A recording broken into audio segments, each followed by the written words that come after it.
What you waiting for? It's time. Time for love. It's time. Time for the sun and sand. It's time. Time for fun. It's time. It's time. It's time to let your hair down. Come on. Come on. Come on. To have no fear. Come on. Come on. Come on. Come on. It's time. What you waiting for? It's time. It's time. It's time. It's time. It's time. It's time. It's time. It's time. What you waiting for?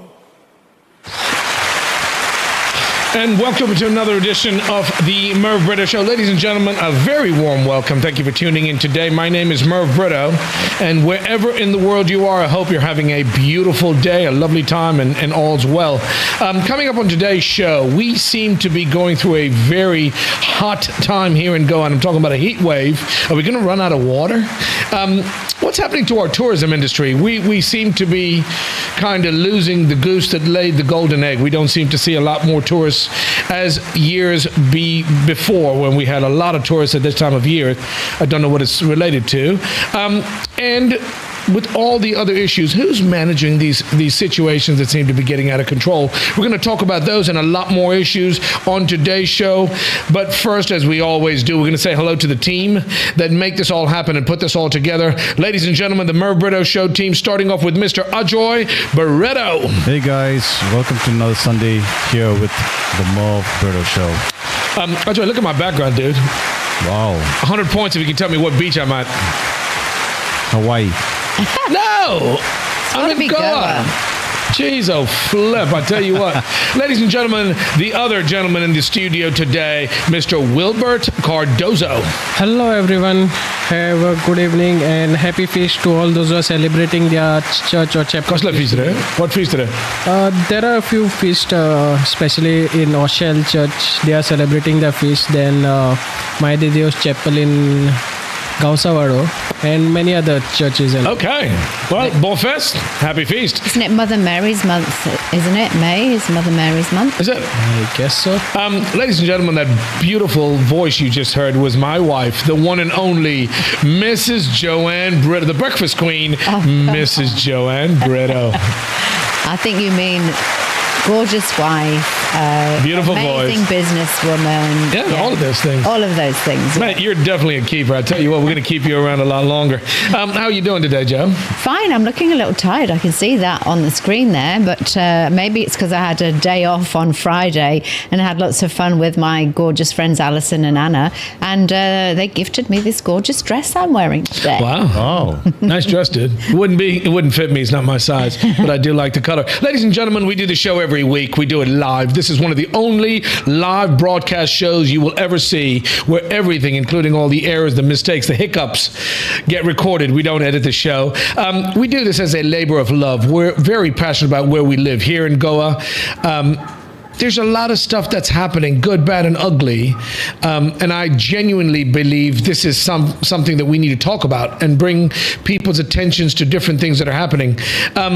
We do the show every week live, and it's basically to inform, to discuss, to give you our takes on topics that are not only affecting us right here in Goa, but across India and around the world. You don't have to be Indian. You don't have to be Goan. You have to be somebody that has ever been to Goa or knows Goa, is interested in what's going on. We will make you more aware of what's happening. By the way, the opinions expressed on the Opinions. The opinions expressed on the show are the opinions of the people expressing them, and not the expressed or implied opinions of the Merv Brito Show. We're going to talk about social media. We're going to get people informed and engaged. Yeah. You can check out the Merv Brito Show, not only the people I spoke about and introduced just now from the team, but you can check out our website. We've got social media handles that are on your screen right now. Anywhere you get your social media, check out the Merv Brito Show and our website, themervbritoshow.com. Get in touch with us. And if you don't believe me, call me right now, 750-724-6246. It is a live telephone number where we will answer your call. We will talk to you. And if you've got an opinion or you want to say something to us, you forgot to do your shout outs. Did you already done shout outs? No, I haven't done my shout outs. Do you want me to do shout outs now? 750-724-6246 is our live WhatsApp number. Ladies and gentlemen, one of the things that makes me the most proud is we bring people together. We talk about different topics. But if you're anywhere in the world and you'd like to speak to on someone anywhere else in the world, call us. We'll get in touch with them and we can have a conversation live on the air. I'm exhausted. With all of that said, Quite a monologue there. let's get started. There's loads of stuff happening we want to talk about, Ajoy. We can see on our screens. Was it on our screens on the website? Are you talking about the comments? Well, there's loads of stuff. What do you want to start with? Let's talk about what? Go on. You call it. Okay, so basically, we had talked about the issue that is surrounding Saint Francis Xavier. Mm-hmm. And we our reel that we put up, which was part of a long conversation that we had last week, has stirred a lot of emotions of people in Goa, mainly from people from outside Goa, which is kind of weird for me, but people from outside Goa, and we had a lot of strong comments for and against us on what we had discussed this week. So it's going to be, Ajoy, like just everybody's got an opinion, and we do the show. The thing that is most important to me is I want the communication, keep the dialogue open. Yeah. Absolutely. I also mentioned in last week's episode that here in Goa we've been living side by side forever. There's going to be people with very strong opinions, and some of the stuff we say might offend people but the whole idea is to keep talking. No, absolutely. So just to bring people up to speed, on the issue, there was a comment that was made against Saint Francis Xavier, who, whether you like it or not, and for whatever reasons you may have, he's looked up to by a large section of the Goan community. So there was a lot of pushback based on that scathing remarks that were made against him, and somebody was arrested, a person by the name of Gautam Khattar, who has now got bail. Yeah. Is he a political figure, Ajoy, or is he a religious figure? Who the heck who is he? He is from. I think he's more of an activist, actually. Is he more of an activist and a very controversial one at that, having very, very extreme views. Nothing wrong. I don't have anything personally against Gautam Khattar. I don't agree with what he says or how he says it. Ajoy, I just mentioned to you, we got to keep the dialogue going. Keep people talking. When you people stop talking, yes, you have problems. Absolutely. So everybody's different. Get to know people. Understand what you're talking about. And I'll give you $1 million right now if you can tell me the one word that's in my mind that I want to get across to Mr. Gautam Khattar. One word. I'll give you in one word. I'll always go back to. I'll give you a hint. Okay. I'll give you a hint. Right. Aretha Franklin sang a song about it. Respect. Ding, ding, ding, ding, Wow, ding. I've got Mr. $1 million Khattar and all your away. fans. You know what? I'm happy. Let the people comment, and that's why we do the show. I've got a thick skin. It's about respect. Respect. She sang that song, and it was valid then, and it's very valid now. Yep. I am more about Goa. I don't care about the religion part of it. I don't care about the politics. All I'm talking about is Gautam Khattar, before you open your mouth and speak, have some respect. I don't badmouth anybody else out of respect, right? But you can have an opinion, and he's got his own opinion. He's absolutely in a democracy. He's valid. He's allowed his opinion. Absolutely. See, the thing is, the question is, firstly, if you actually go through his speech, there was no talk about historical facts.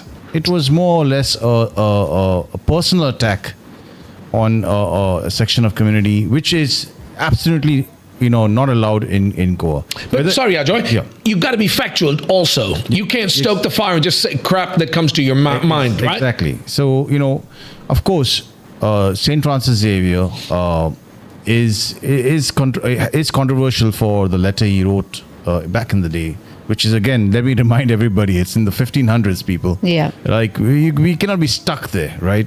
We have to move forward. So even if you're quoting facts, first you have to do that, and secondly, you cannot go, if you want to speak about history, let's talk about facts. Let's not get personal. And I think that's what happened in this activist case, Gautam Khattar. He didn't stick to the facts. He went into a tirade, which is unbecoming of our state of Goa. We don't care about the other states, but I think in terms of this state, we want to keep it respectful, like you said, Merv, and we want the peace to prevail. Absolutely. Yeah. And lead by example as well. I think it's always, again, like Gandhi said, be the change you want to see, but also treat people with respect. You can't just go around saying anything that comes into your mind, or maybe something that you might talk to your friends about privately.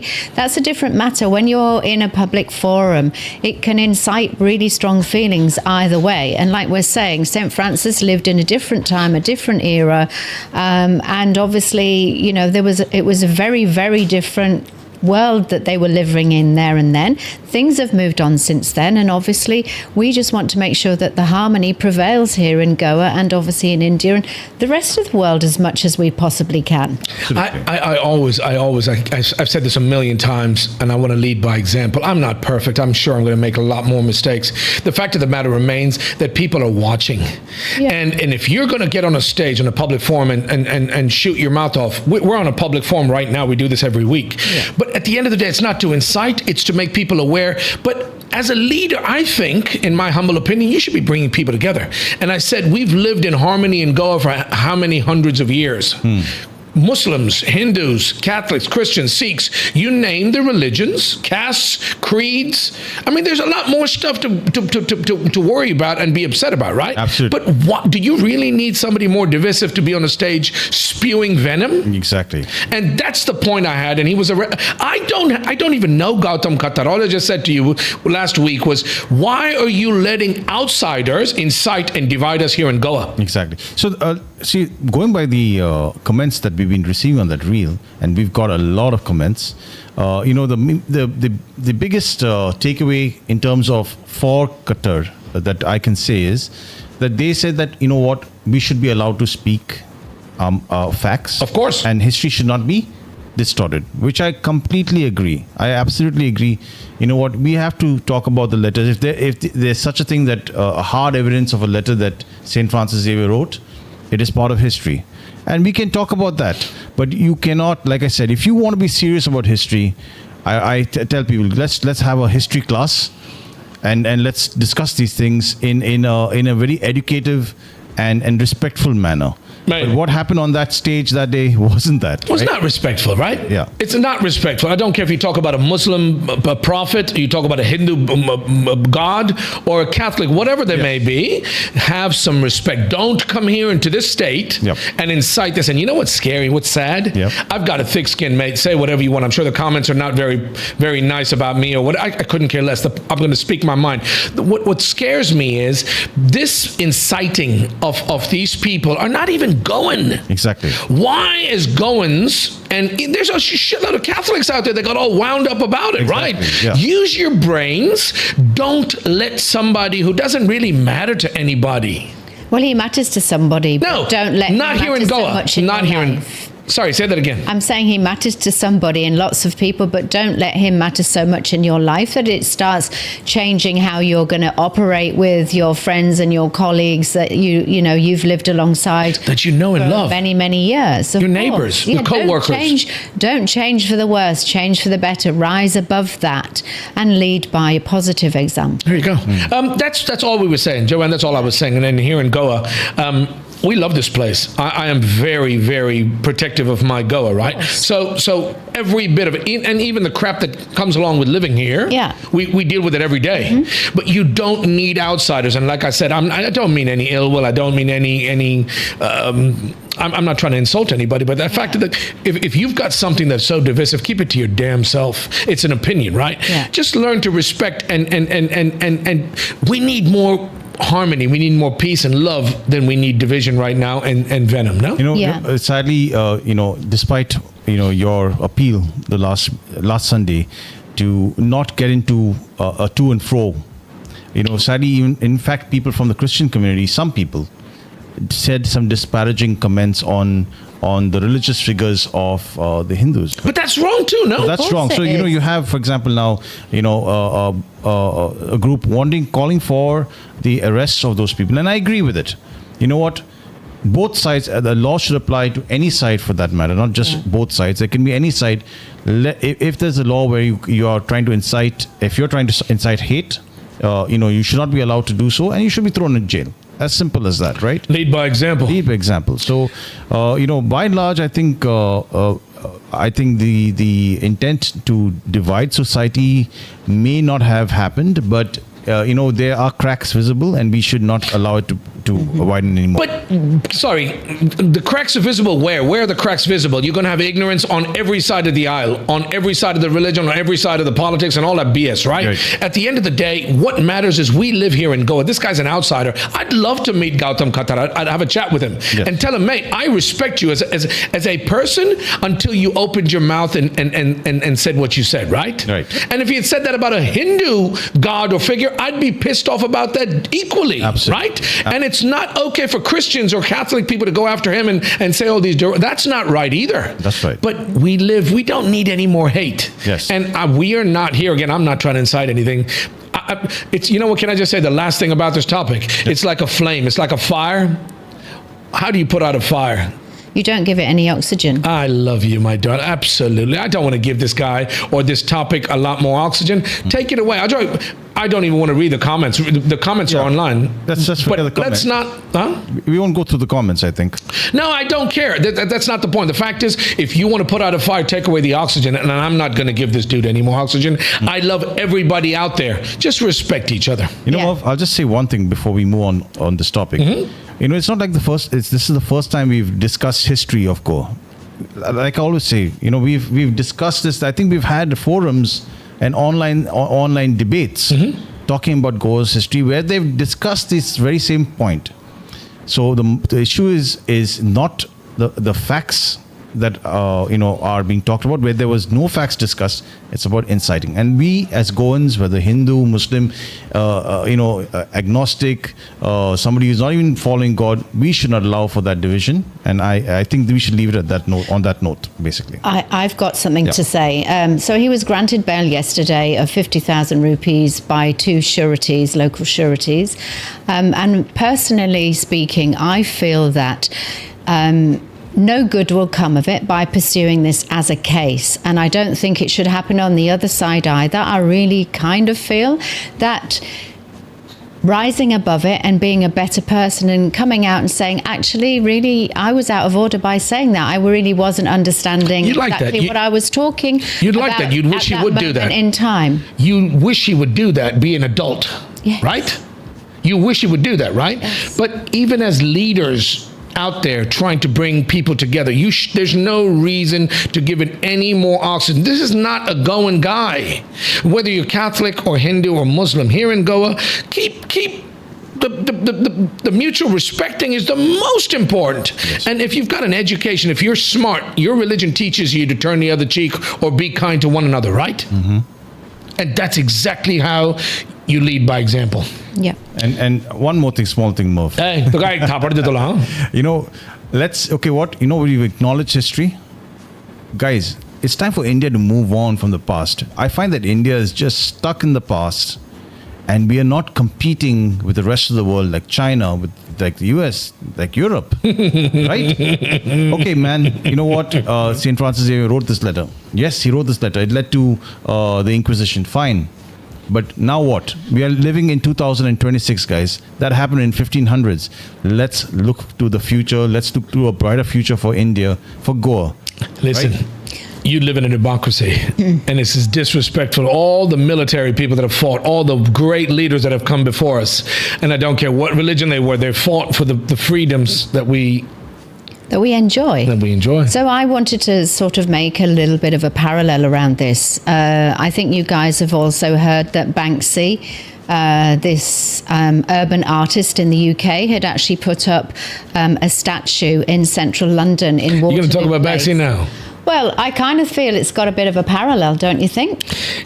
It's almost ironic. I love this Banksy, whoever the hell you are, wherever the hell you are. This is so cool. Joanne, explain why I think this is so damn cool. Okay, so basically this is in Waterloo Place, and this is in St. James in central London, and it's in an area that is actually dedicated to celebrate heroes of the Crimean War, which was in the 1800s. So you've got people like Florence Nightingale, who is heralded as being the modern day saint of nursing, sort of somebody who championed nursing, as well as some other, who else? Also Edward VII.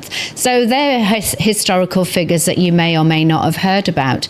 So basically Banksy had actually seen a gap. So this, just by the way, give people a little bit of history. They're showing on the screen, Audrey, you've got some really good footage about it. But sorry, Joanne, this is basically Banksy, his trademark is he just appears and out of a sudden it's there. So he's an urban artist. So as it stands, many people have tried to out him to figure out who he is. Yeah, give his real name and his real identity. So there's like ongoing debates all around that. However, he is somebody that has great social commentary, and he's so ironic in the way that he'll come up with art. Now, he's never been known for statues and sculptures. It's normally art that will just appear on a wall somewhere, and all of a sudden it just becomes iconic. Now, the thing about this statue is the fact that it's somebody who's blinded by the flag that they're carrying, and they're just about to fall off the edge of this plinth, fall off a cliff. And, this is basically having this commentary around the fact that, don't just blindly follow your nationalistic flag. Don't just blindly follow your religion.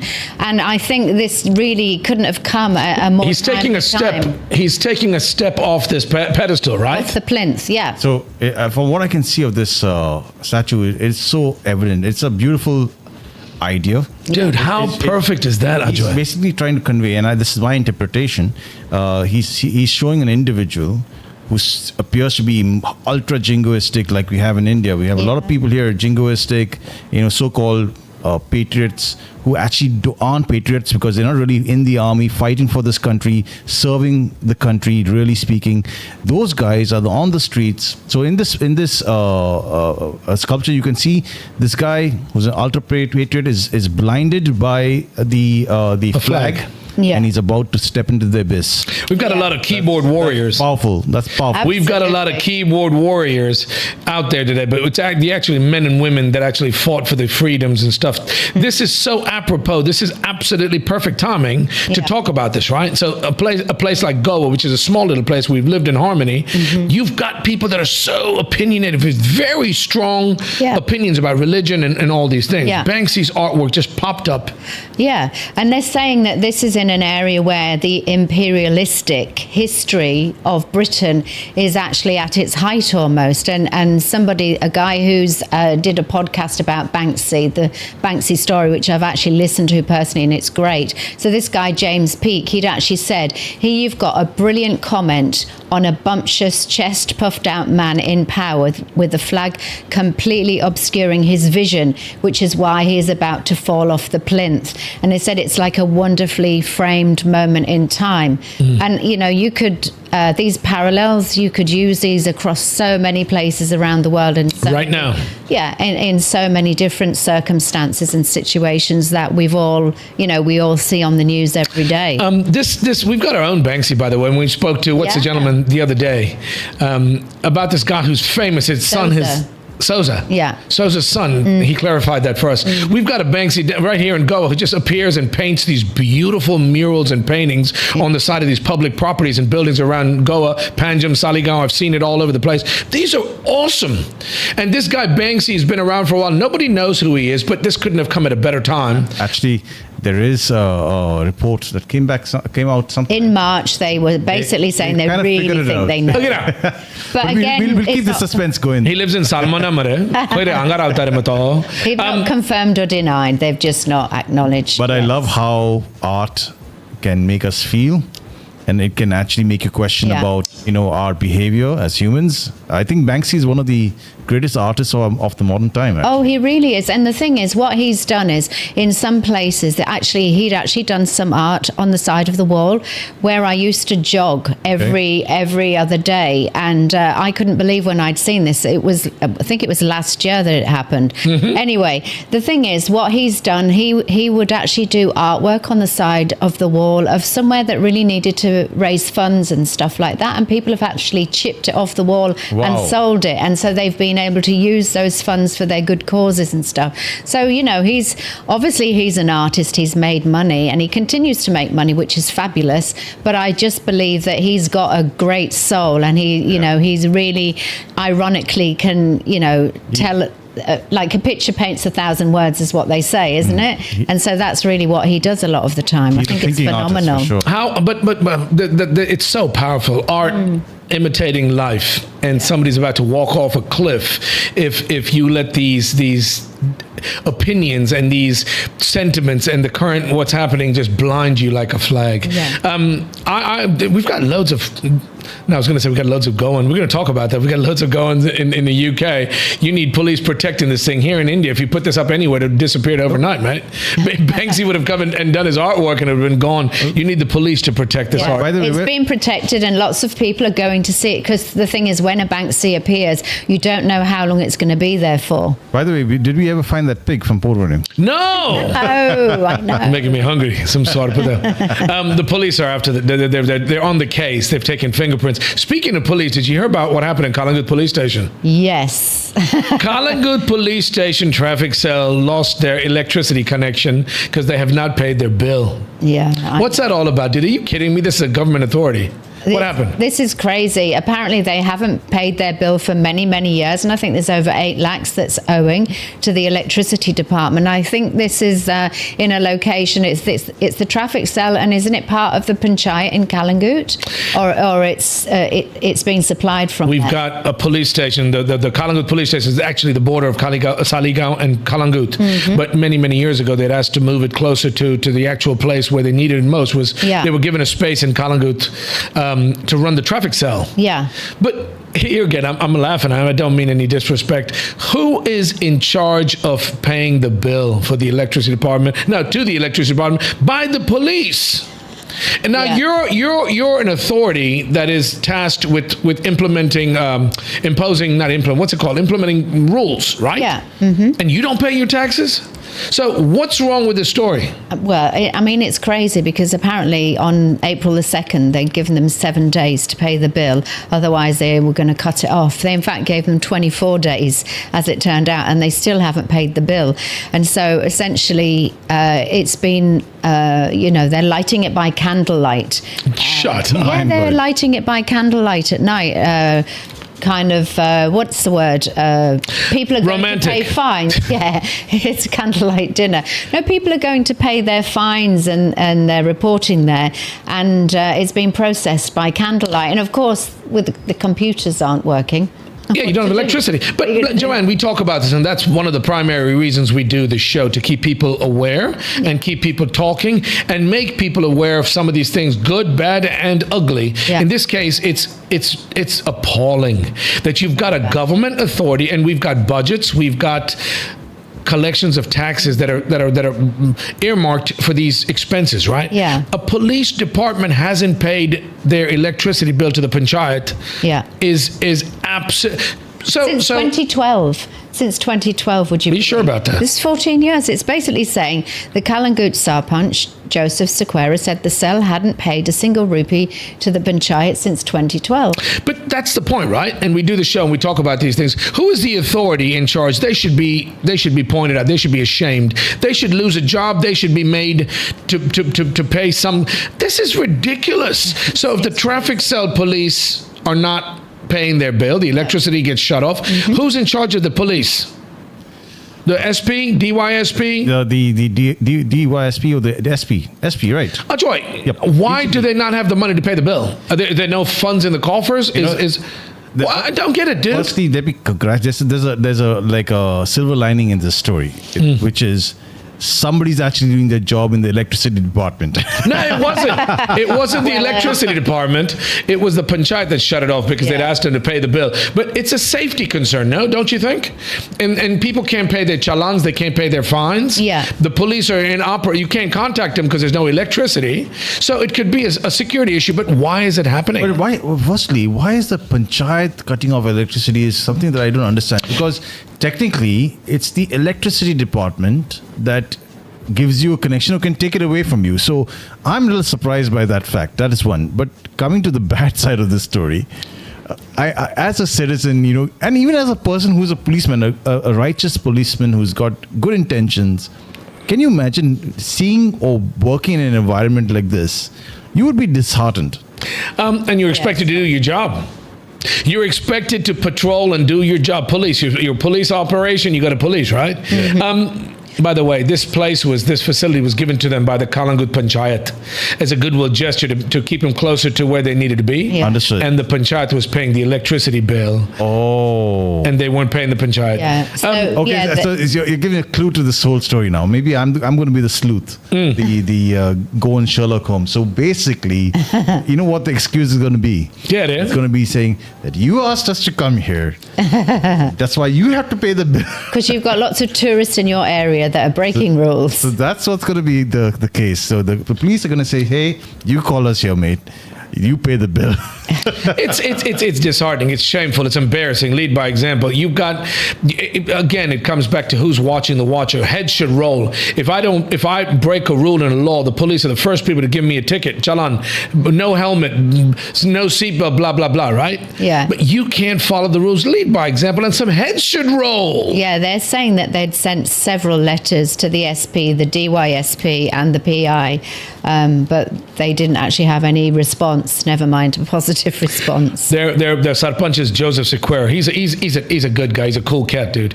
And I'm sure he's tried, and the Panchayat has tried their damnedest to get that money so they can pay the bill. But they shouldn't be stiff for that money. It's embarrassing. So, Mo, who's going to be the loser here? I'm going to ask you this question. The public. The taxpayers. Yeah. Oh, Okay. you're going to give them 100 points? Say, for example, now it's the status quo continues, no electricity. It's like, the 15th century, it's like when St. Francis Xavier existed, there won't be any lights, you see. Candlelight. Let's say, for example, the police actually move out of here. Who's going to be the loser? It's still going to be the public, right? But Ajay, we laugh about it, and we're making people aware about this and educating people about what is happening. It's embarrassing. It's an absolute travesty that a respected government organization is not following the rules. I know. It's not following the rules. It's saying that the incidents triggered sharp reactions from the opposition as well, essentially saying that the government is not giving even basic functioning of the departments if they're not allowing funding, and obviously people aren't paying their rightful bills. We've got funds, we've got earmarked funds that are collected in taxes, budgets and all, and it's being mismanaged. It's not being managed properly and they're not paying their bills. Can you imagine the poor police that have to work in these facilities in the daytime when it's so damn hot and you don't have AC, you don't have computers, you're sitting there like a clown in a position of authority trying to implement or impose the law, and people are laughing at you, and the poor cops have to do their jobs in a sweaty old place. I mean, wouldn't expect them to have AC normally. I would think they'd maybe have fans. They deserve AC. Well, I'm not saying they don't, but I'm saying probably they'd only have fans. You know how hot it's gotten in Goa right now? Of course I do. I'm living here. Mo, you've got some few comments on this topic, by the way. Firstly, Johan D'Souza has messaged you. Yo to ho! He's my main man. That's what we call him, dude. He's a basketball player. If it's the same, sorry. I hope it's the same one. Is that you? He says, Sava Marvino, bonsoir, c'est bien. Oh my. Oh, is this it? Put it on the screen. Bonsoir, c'est bien. Are Baba Madzo, what a legend. Listen, this is my mate, and he's in Australia right now, right? He's a local boy. It is embarrassing, and when people talk about these things in public and you have to say you're going and your police department didn't pay their bill and the electricity got turned off in this heat. By the way, it is getting unbearably hot. Yes. Yeah, he continues to say, Johan, your friend, continues to say Joseph Sequeira is the man. He got it cut off. Now I'm talking about the electricity, nothing else. He got it cut off. What a legend. But it's the truth, right? Who's going to stand up to the police, mate? Who stands up to the police department? Yo, give us a call, dude. I want to have a quick chat with you. When's the last time you had good choris powder? You're in Australia, right? When's the last time you had a good fish thali or a biryani? Oh, that reminds me. Where did we go this week? Where did we go this week? I've forgotten, dude. Butty Village. Oh, Butty Village. That's my favorite. That's my favorite. I'm not getting paid for this. It was That lovely. is the best. That is the Butty Village is local going fair, by the way. You know what? It's gotten really, really hot, and people are used to the weather, but not to this extreme. I think it's hotter than it ever has been. They're talking about wildfires and our water reservoirs and dams running dry. Well, yeah. This is a serious situation, especially when you live here, right? Yeah. So apparently there were over 3,000 fires were actually reported last year, and they're essentially saying, there's obviously gaps in the system and in the support network, and really we've got to be a lot more vigilant, because obviously there are wildfires, but equally there have been electrical fires. So there's calls for more regular checks of the electricity and things like smoke alarms and all of that kind of stuff, which maybe become mandatory and stuff going forward. It got a lot more prevalent after the Birch fire. Of course. It brought it to light, right? Absolutely, yeah. Joanne, I'm just saying to you, and I'm going to ask you a silly question, but think about it. If your police department doesn't have a telephone, who do you call when there's an accident? There's no electricity, man. I can't get through to the authorities. No, I'm being serious. I'm not trying to be funny. What do you mean? If there's what? You can make a phone when call. there is a problem with a traffic problem or an accident or an emergency, you have to call the cops. Yeah, but you can make a phone call. It's not electricity that you need for that. Yeah, but you can't charge your phone. Your phone's dead. No, I'm putting the situation. And here again, we're talking about this heat and these fires. Goa's like a tinderbox right now, no pun intended, from all different angles, yes? From a political standpoint with this Gautam, Khattar and all these different issues that are happening. Yeah. But on the real, think about it, right? It's this hot, there's grass and trees and shrubbery that's like a tinderbox. Any electricity, a flicked cigarette, Ajo, you mentioned, a piece of glass that reflects the sunlight and starts a fire, it's going crazy. You don't have enough water anymore, right? I have water. Well, no, I mean, I was just going to say, before we get onto the water so much, what they're saying, as you can see here from the Herald, they're saying if you look at this from a glance, there was a total of 2,956 incidents in 2025. Sadly, the death toll was 25 lives lost, which was the Birch Fire. The major causes were there was 1,477 grass fires and 133 electrical short circuits. So that's a lot. There was also, I think, a scrapyard. There's been a couple of fires in scrapyards and things like that where they've been investigating. But they're talking about mandatory electrical audits on a regular basis in order to try and cut these things down, and then, automatic fire detection system. Who do you rely on to enforce the law? Well, you rely on your local authorities. Right? So the authorities need to be held responsible, Ajoy. And it's not rocket science. We've talked about this so many different times on this show. We talk about it every week.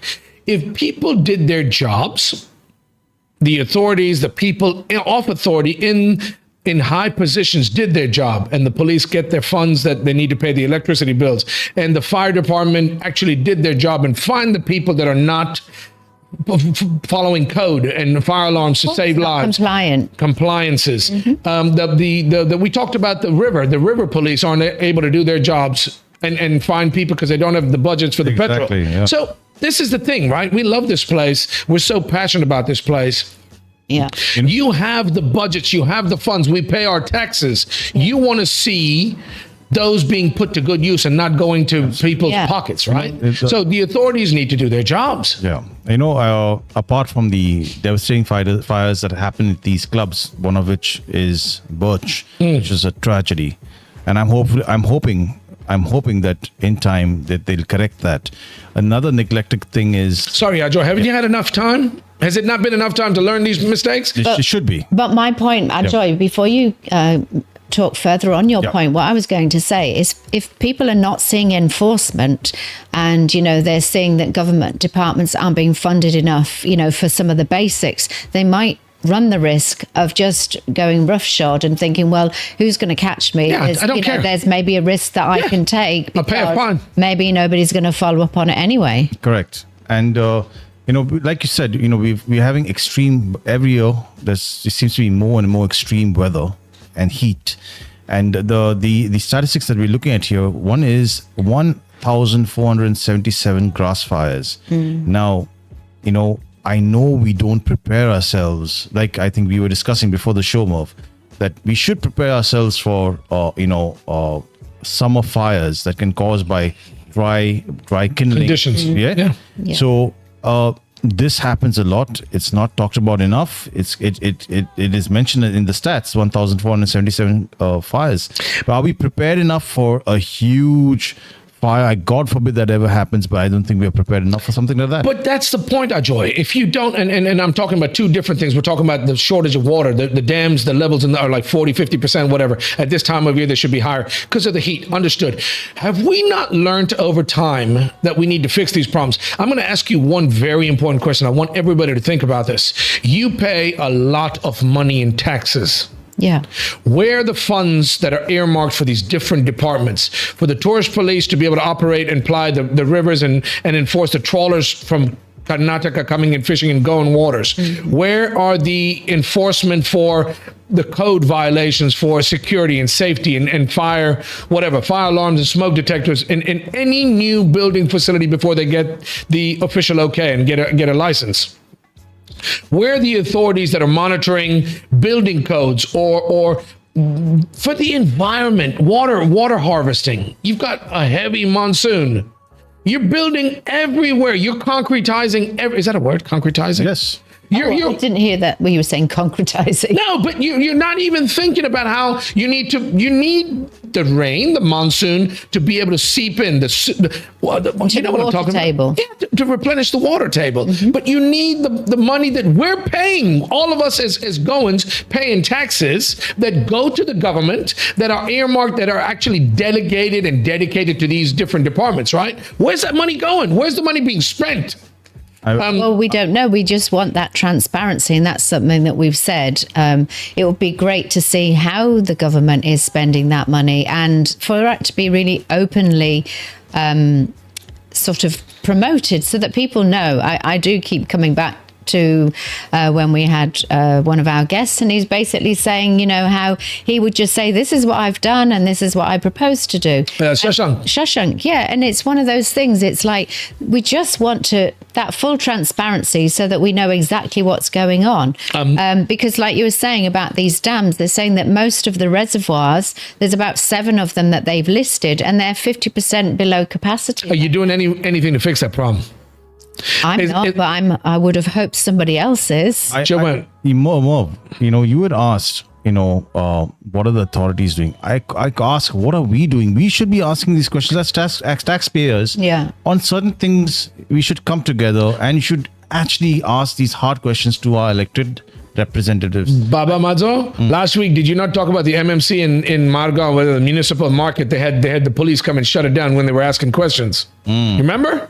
So when people do ask the questions and they question authority, you have every right to question government servants. They're public servants. They're people of authority. They don't walk on water. But you need to ask those questions, right? Why is it not changing? Why is it not being fixed? You've got dams that are drying up. What are you doing about water harvesting, or how are you going to replenish the water table? You've got all these guys selling water, tankers selling water. You've got development everywhere, right? Yeah. But this is the kind of education, the enforcement. Joanne, you mentioned transparency. That you need to fix these problems and make sure that the people in power are held responsible to do their jobs. You keep voting them into power, people get elected, and government job. Government jobs. Merv, if you ask me, first of all, this is a very dangerous game that the authorities, the elected representatives are playing with Goa. Firstly, there's no planning of water harvesting. Making sure that our rivers are clean, that they can store as much water as they can. Polluted. We had a dam in it was built during the Portuguese times, and it apparently was served a very important purpose of providing water to Panjim, to Chimbel. Very recently, about 3 or 4 years ago, there was an individual who emptied out that dam, that storage, that catchment area to make that land for himself. Can you imagine that this happens in Panjim, next to Panjim? But why did the authorities let it happen? And it only took the other villagers or the people of Chimbel, of Santa Cruz, to bring this to the notice, take it to the courts for the government to do something about this. This happened, I think it actually happened in the previous government sometime. Can you imagine that, we don't have we've never had a forward thinking person represent us, somebody who's actually thinking about our welfare. Now I say that the whole thing about not getting water during summer is because it is by design. There is a mafia of water tanker people. Allegedly. Yes, not allegedly. This is a fact. I'm telling you, you see it every year. You see, I agree. I'm not agreeing with the fact that it's a mafia, but I see the water tankers allegedly. everywhere. That's all I'm saying. They have water tankers everywhere. So, dude, you know how expensive these poor people in Anjuna, they live in Anjuna, they don't have water, proper water. They live on the coast. There's an ocean ahead of them, in front of them, but they don't have water. They have to pay these tankers thousands of rupees to come and fill up tanks. Why are the municipalities that are it's a PWD, right? Yes. Water Department, Public Works. Why are they not being held responsible? Maintenance, fixing, enhancing, using the funds that are delegated and dedicated to these causes are not being used to fix these problems. I was just going to say, though, guys, have you seen, if you look at these particular dams, it's got 7 of them listed there. Mm-hmm. You can see that one of them is down to 35%. Wow, that's Panchwadi. What's that? Panchwadi? Yeah. I don't like to pronounce these words because I can't say them as well. So that's why I'm asking you guys to really read I'll it help out. you. Let me help you. It says Read dam water storage. Anjunem is... I'm asking you to read out the individual names of the dams and showing what the percentages I'm not. are. Let's not. Listen, it's you know what? We're laughing about it, but it's actually a very scary, very serious. Anjunem actually is the one that has the least amount of water at the moment. It's 23% only. 23 it is? Yeah. Oh my, I missed that. I was 23.83. And you know what? These fools, and we are the same fools. These fools are playing with fire. You're actually thinking that, hey, you know what? This is all going to go away if the monsoons come on time. That's a big if. You never know. You never know. You have to plan for the worst case scenario. And with this whole, global warming issue, El Nino, you never know when it can go bad, right? Absolutely. So we are not planning. We're taking this very, very lackadaisically. What's the height of insanity?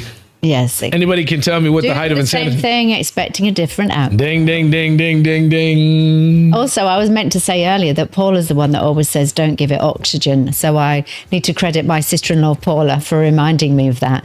One thing that I did want to say is that the Indian Meteorological Society are predicting that there's going to be an 8% deficit in the monsoon rains also. So that's... Joanne, Andre just asked the same question, no? Very troubling. What are we doing about it? We talk about it till the cows come home.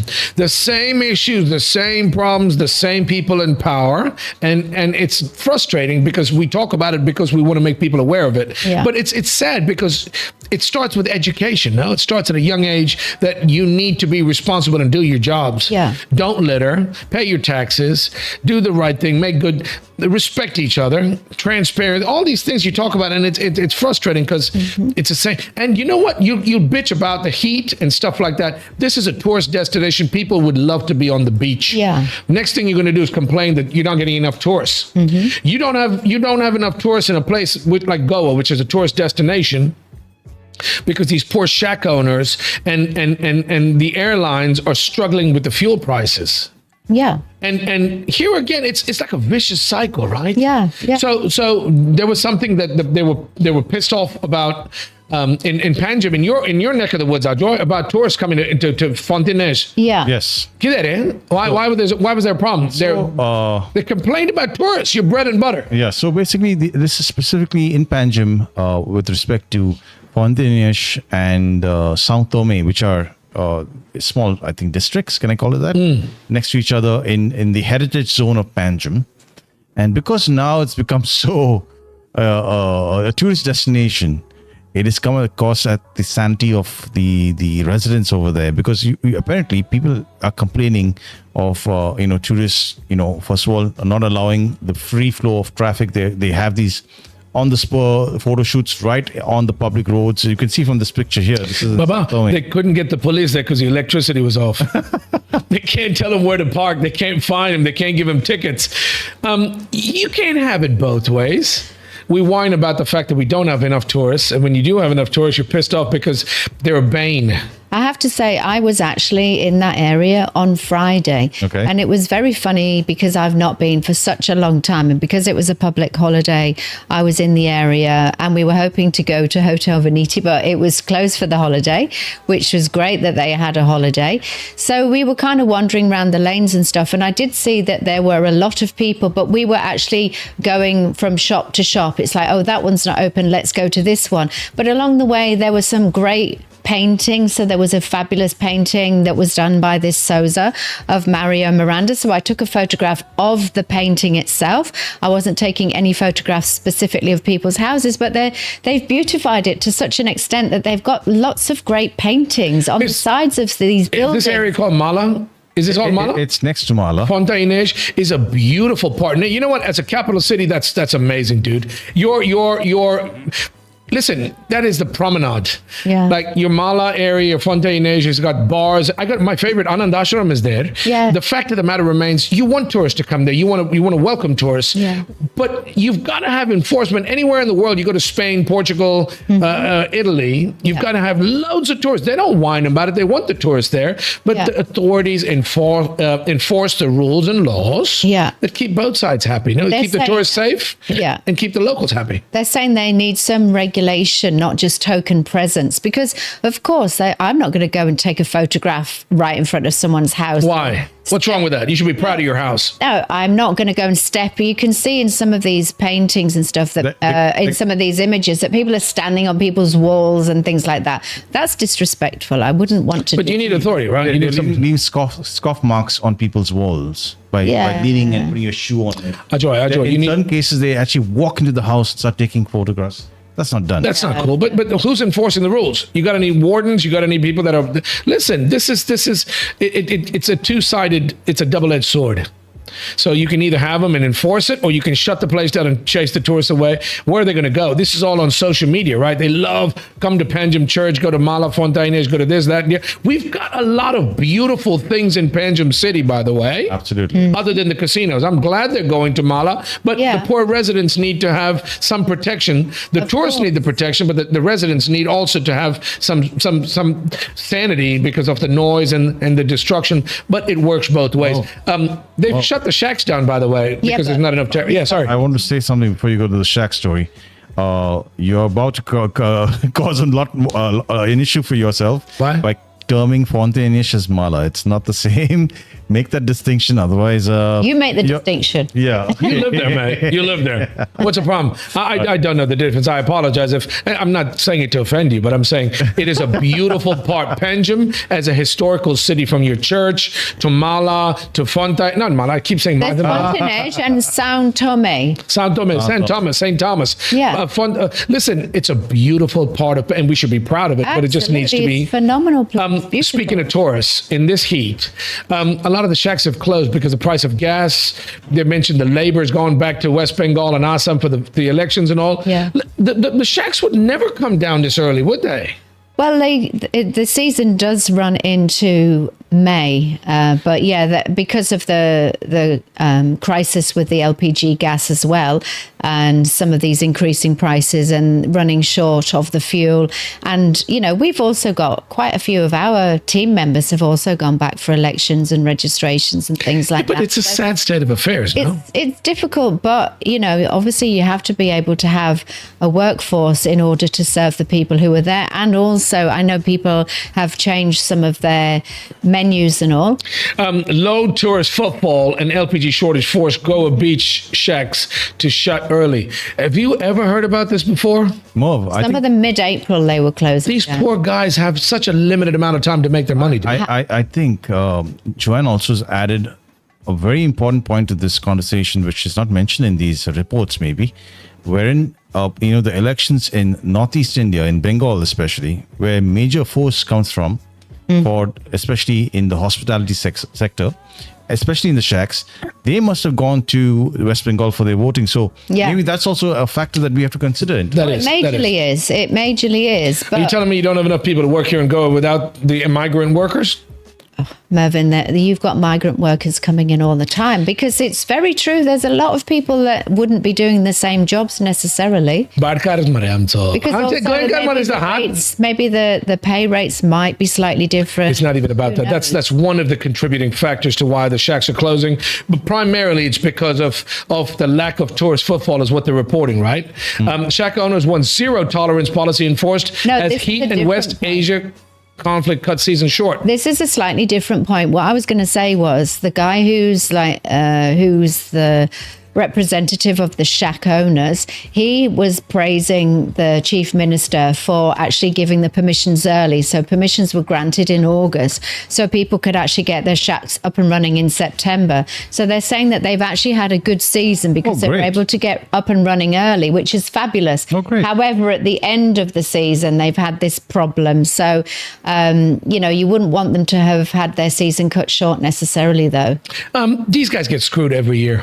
And again, I come back to the authorities, the people that give them the permissions. These poor, hardworking goans, the ones that are actually running the shacks, not renting them out, by the way, they have a limited amount of time. They have a limited time span during when they can generate a living at the beach and taking care of your tourists, right? So you've got to build a shack, you got to put it up, you got to spend money on so many different things, and you've got a limited window to generate that revenue back and make a little bit of money for yourself, right? Yeah. But it is very, very sad because they always delay the permissions. And then these natural horror stories occur where they don't have enough time to complete the season and the tourists are leaving, or you don't have the tourists are fed up because it's so expensive to come here. Yep. Now with all the crisis, the war and this and that and the other, prices have gone up for everything. Yep. The airlines are struggling because of fuel prices. Locals are struggling because there's no tourists, because there's no gas, and gas has gone up in price. Gas gone up. So it's like a perfect storm, my joy. Yeah, it's a triple whammy from what I can see. The thing about it is that these instances will occur, and you've got to have the authority step in and help the people make ends meet, or help the people by doing their job, the job that you were hired to do. To make people listen. You want more tourists to come. You can't have the shacks closed. Yeah. The restaurateurs and all are happy that the shacks are closed because they'll get more business. Guess what? You don't have gas. Yeah. So it screws everybody around. It's a bad time, dude. It's a tough time. It makes it really tricky. Hang in there. I think that what you were going to say is you were talking about the zero tolerance policy. That was talking about some of the hawkers and the vendors that are actually on the beaches. And I was reported in Margao that a lot of shack owners were saying that they just want more enforcement around that, because they're saying it's maybe given tourism in Goa a bad name because of that. However, you also want people to be able to earn their living as well. I wouldn't want to see such strict enforcement that doesn't allow those people to sell their wares. I'll never forget in Putnam, I have a friend there who has a shack. He asked me to look at the beach one day and says, do you see any hawkers or unauthorized people on the beaches, and do you see it dirty? And I said, no. It was quite surprising compared to Calangute not to see any of these hawkers. He said it's because it's the local businesses over there that can determine whether these guys operate or not. Oh. So in this case, in Putnam, being a smaller beach, they could do that and prevent people from illegally selling their wares. It should be through a legal process. So the same applies here. I think, if there are hawkers, illegal hawkers, etc. on the beach, it's because somebody is actually allowing them to do it. Be the change you want to see. Come together and work together as a team. I don't want to see this, dude. This is not part of it. The fact of the matter is, it's pretty sad, Joy, because at the end of the day, in a smaller place like Putnam, where they're willing to come together and work together, they can make these changes for the positive, right? I've been to Palestine, I've been to Calangute. You've got so many hawkers and this and that, and it's annoying. Even as a local, somebody who speaks Konkan, you tell them, I'm happy, thank you very much. Can you imagine being a tourist on the beach, or somebody not local, that has to keep on putting up with somebody coming every 5 to 7 seconds. Bye, please. Oh, come on, guys. I've had that before when I used to come as a tourist, and I actually am not one of those people that spends that much time on the beach, but under an umbrella, you know, fully sun creamed up with factor 50 and all. But then you may be having a little bit of a doze off, and then you're woken up by someone sitting on the side of your bed, and you're like, excuse me? Jewelry, would you like to buy a hat, turtle shell? Sorry, my personal space. It pays to be brown sometimes, I'll tell you that. What's that? It pays to be brown. They're trying to get, they're laying in the sun baking. You know what I'm saying? You're baking in the sun, trying to get a brown tan. No, but I'm not trying to. No, he's saying it pays to be Indian sometimes. Yeah, that's what it pays to be brown. Oh, sorry. No. But Mervyn, they see Mervyn coming, and then he'll be buying them, and then everyone comes because they're seeing him like, oh, let's just give them a bit of business, and then everyone's trying to come to sell you exactly the same thing, which is sweet, but you know, read the room a little bit. This is sad because this can be a problem. All I'm saying to you is anywhere around the world, you don't have this problem. You do have hawkers in Thailand and stuff, you've got them, but it's not this bad. And it has to be regulated. There are rules and regulations that need to be followed. And more importantly, the I word, implemented. Oh. Yes? Implement and enforce. Well, but I'm saying, you're not using the word area of late. Come on, What happened to your special? Sango tuka? No. Sango, you want to hear me my teriyak? Ajo, I need to get some t-shirts printed with teriyak on them, dude. It's such a shame. I swear to you, as much as I love this place, sometimes it can drive you mad. We've got such a beautiful, natural pearl, diamond, gem, and we don't take it seriously. We don't take care of this place we're blessed enough to live. People come from all over the world. They pay big money to come to this place on vacation. We live here and we laugh and joke about it. But ladies and gentlemen, we're not taking this lightly. We're talking about these issues because we love this place. And this is our own little bit we can do to contribute to try and making that change. Yeah. By the way, you're watching and listening to the Merv Brito Show. The opinions expressed on this show are the opinions of the people expressing them and not the expressed or implied opinions of the Merv Brito Show. I've got to say that for various reasons. You're not always going to have people happy about what we're talking about, but we need to be talking about these and keep the conversations happening, keep them flowing. In a respectful manner. In a very respectful manner, right? You want to have a laugh, you want to educate, but if you can do it in a nice way, it's a good thing. I saw something, speaking of authorities and infrastructure, I saw something where Goa drafts an AI. Yeah, I thought we were going to talk about the gas, though. Joe and I talked about the gas. It's getting too expensive. It's getting ridiculous. But that hasn't come down to, that's only the commercial rates of the gas. That actually hasn't come to the households as it stands at the moment. So it's increased by 993 rupees per 19 kilograms. Can I ask you a simple question? Commercially. Can I ask you a simple question? As a commercial establishment, as a hotel, as a restaurant, what do you need to cook food and supply guests and make money? Yeah, gas. You do. Right? You don't have the shacks anymore. Now all the tourists are going to come to your restaurant. Yeah. Right? Mm-hmm. And if you don't have the gas supply, gas becomes too expensive. It's out of reach. Yeah. What's going to happen? I don't get it. I genuinely don't. Obviously, things will change. And everybody and their uncle wants to use the excuse, oh, there's a war, prices have gone up. Everybody wants to make a quick buck. Mm-hmm. But the authorities, again, have to step in and say, listen, this is something we need to help these guys out with, right? I don't know how they do it, but somebody needs to do it to take care of the tourists that are coming here, that are spending the money, that are paying and paying their share, helping the local economy. Yeah. If gas is 4,000 or 5,000 rupees a commercial cylinder, how much are they going to charge you to cook a meal? Absolutely. But it's going to hurt a lot of businesses. And I don't know how they're going to survive at this. It's scary, Ajoy. It's scary because these guys, the restaurants, the hotels, they've got to make a living, dude. Yeah. You've got to pay your staff. You've got to pay your bills. You've got to pay your electricity bills. Yeah. And how it's becoming harder and harder to do right now with how tough the situation is because of this war in the Gulf. So could this be because it is obviously because of what has happened in Iran, the US-Iran situation.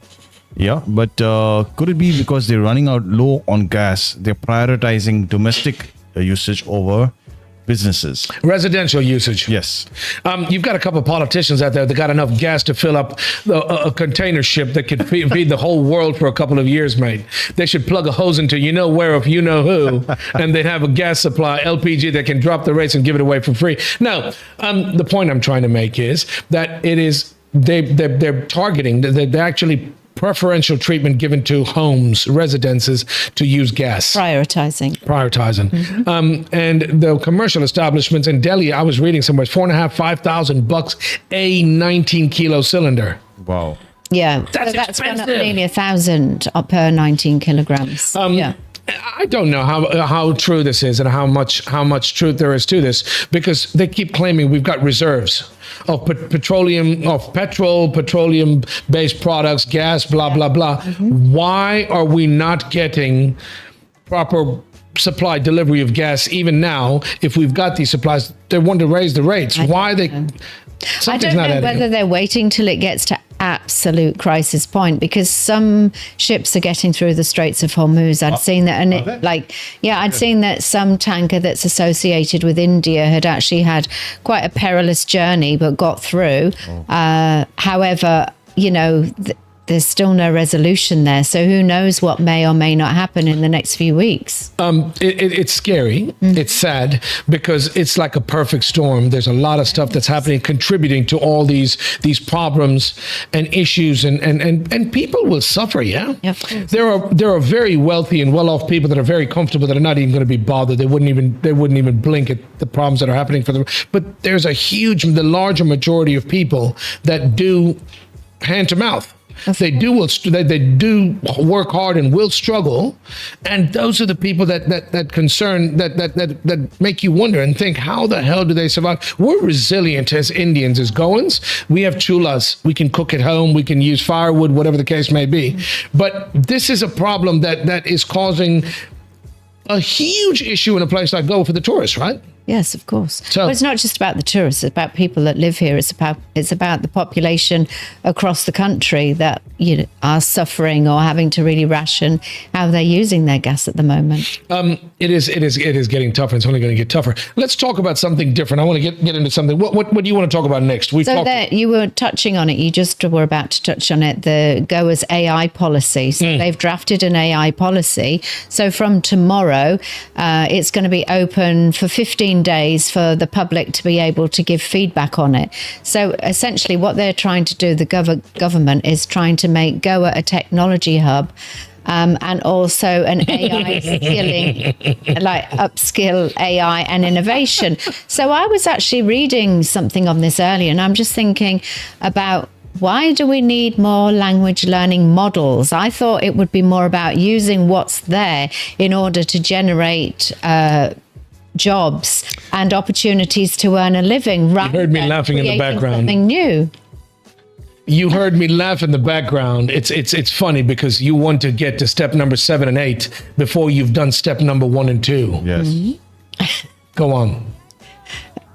What step 1 and 2 is educate people. You've got the technology. You've got some of the smartest brains here. Why don't you start teaching them in school?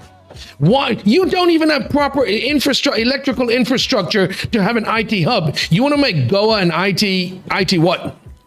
IT IT hub, you said, right? But that's the point I'm trying to make, right? You don't have proper infrastructure. Why are you trying to jump to... Mate, what? Say it. You don't even have a policy on proper internet cabling. Well, I know. I was going to get to that. I know. I was going to say that, because that was something that struck me, because they've said they've... Same department, by the way. Yeah, because they've prepared a draft policy within 50 days, and they're hoping to roll out a framework within 100 days. And I'm thinking, I don't get the point of it. What are you going to achieve with this in that time frame, when there's so many other things that really need to be sorted out? Why are you trying to reinvent the wheel? Why don't you do what's working everywhere in the world? Do you need another LLM? You just need to educate people. Listen, it all comes down to government education. Here we go. Government unveils a draft and AI policy with the position stated: global for high-tech innovation. Brilliant. Great suggestion, great idea.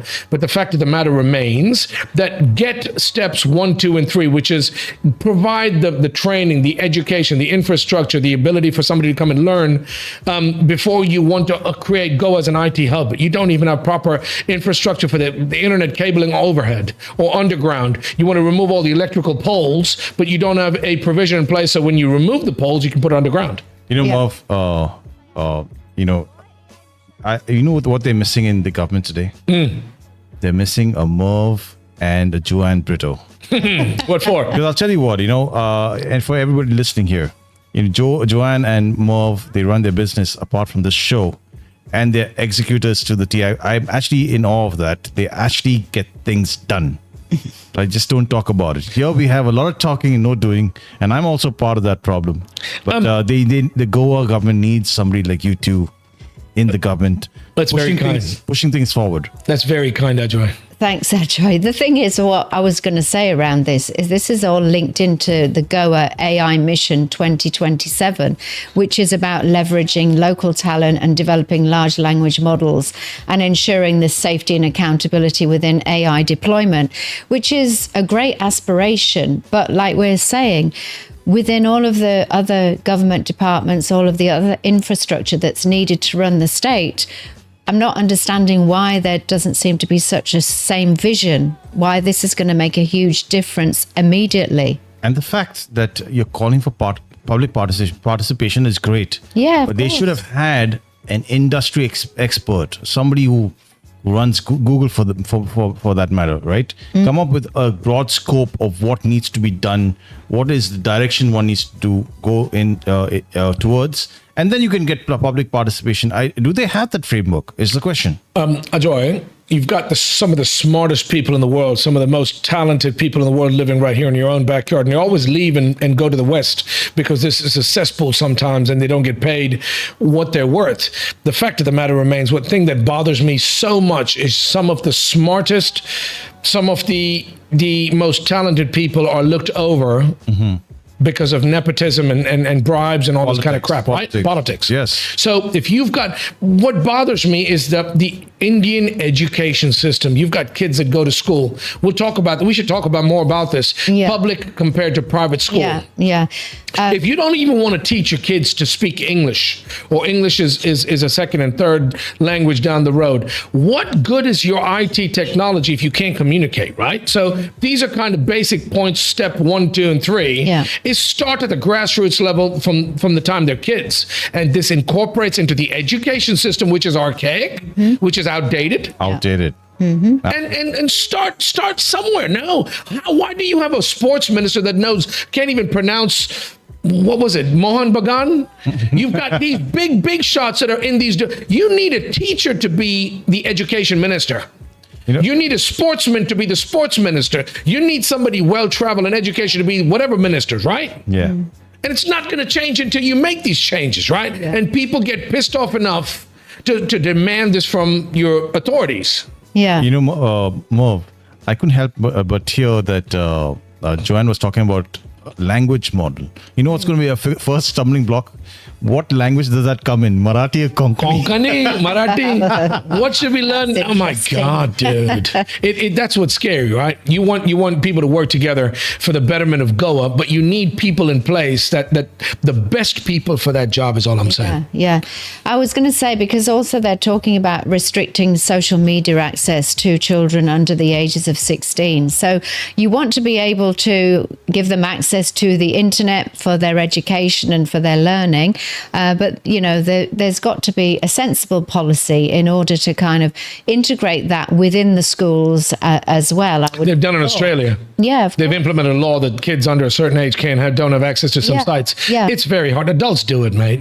And guess what, guys? If you want all of this to work, you better have continuous power, because one of our listeners, Vincent Fernandez, Vincent, I don't know where you based, but you're claiming that half the time wherever he's staying, there's no power. No. Like those poor chaps in the Calangute police station. Oh dear. Did Vincent not pay his electricity bill? He's listening by candlelight. Vincent, I agree with you, my friend. Thank you for the comment. Thank you for sending in the message. I have to say and give credit where it's due. Here in Para, the electrical supply has gotten better. Yeah.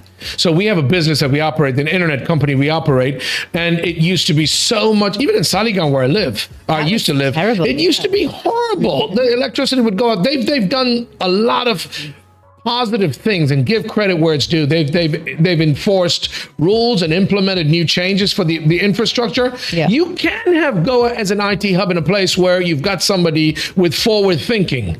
Yeah. That's planning from the ground up. Listen, mate, you're going to have power backups. You're going to have this, that, and the other. Everything underground properly done, and you'd be a success. You know, that leads us to maybe in the next week's topic. One of the topics would be the implementation of a smart digital meter, which is actually being a talking point from what I hear. For electricity connections. Now, you have your digital meters, but apparently they're going to install smart meters, whether you like it or not. Now, smart meters would be controlled. Usually people come here and they read your reading and then they give you a bill, right? But smart meters, it's already logged into a central system, and they can switch also your connection. Yeah, they can put it on and off if it's a prepaid model. I think you have that in the UK. Baba? Yeah. So they're planning to do that here in Goa, and there's a lot of questioning about it. And people cheating but even looking at your meter, they're not always reporting the right number, because we were even checking our electricity bill, and it's increased, and even I got an electricity bill of $9,000. I haven't finished my sentence. You've got an electricity bill this month, 9,000 rupees more than normal and usual. You guys? Yeah. 9,000 rupees. They read the meter wrong. But I love this automatic machine meter, whatever the heck it is, right? Okay. But that's AI. That's technology. That's technology being implemented. Kudos, valor to the IT minister, the technology minister, the electricity department. Implement these rules. Get people to pay their way, pay their bills. And if they don't pay their bills, shut the goddamn connection off. Apparently, with those smart meters, they could have the ability to change rates on a whim. Are you going to be okay with that? I'll tell you, you don't have a choice, mate. Right now, you're getting screwed with or without that. You pay whatever you pay, you don't pay, and they still screw you. The fact of the matter remains, we need to change for the better. Advanced technology. Use technology that's being implemented everywhere else in the world. Implement it and use it here. Don't be trying to reinvent the wheel and spend crores of dollars. Plan, measure 50 times and cut once. That's all I'm saying. With Indian education, think about these poor kids that go to these goddamn shalas, these public schools. You really think you're getting these kids on the same footing as a private school? Who's the education minister? Who enforces the rules and the laws and make sure that they go and check the schools? Well, before we get into that topic, we have a comment from Sheldon Charles, who says AI hub by 2027 sounds like shopping for curtains before building the house. Great analogy. 100 points. But Sheldon, this is exactly why we do this show. We talk about these things, and it's appalling the number of people that know that there is a problem. Yeah. But it doesn't get fixed. How do you get it fixed? Sheldon, wherever you are, by the way, I've got to mention, they're telling me, speak about social media. Ladies and gentlemen, you're watching the Merv Brito Show, and you can get in touch with us like all these people online right now. Check out our social media handles, wherever you get your social media. Check out the Merv Brito Show on X, Facebook, YouTube, Insta. We've got a website, themervbritoshow.com. And if you want to send us a message, live chat, or live call, give us a call. The number is 750-7246-246. We'd love to hear from you. Leave us a like, a share, a subscribe on our pages.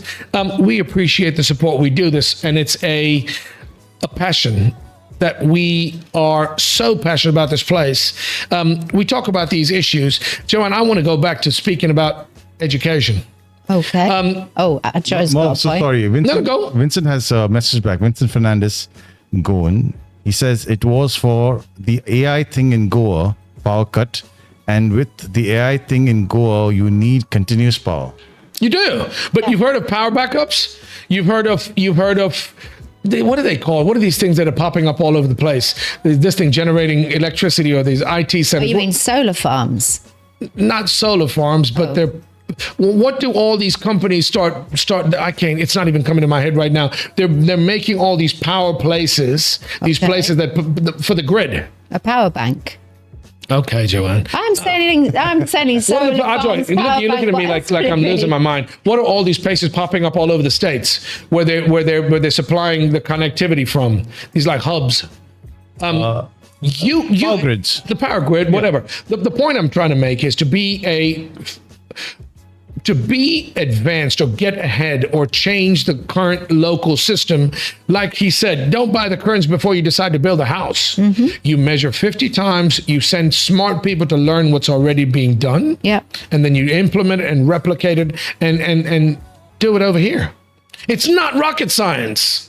You've got these places right now that are prime locations to be IT hubs. Mm-hmm. You want to encourage, get the chief minister, promote sound to encourage more business here. Drop your taxes, provide proper infrastructure, and you see them flock to Goa, dude. Yeah, true.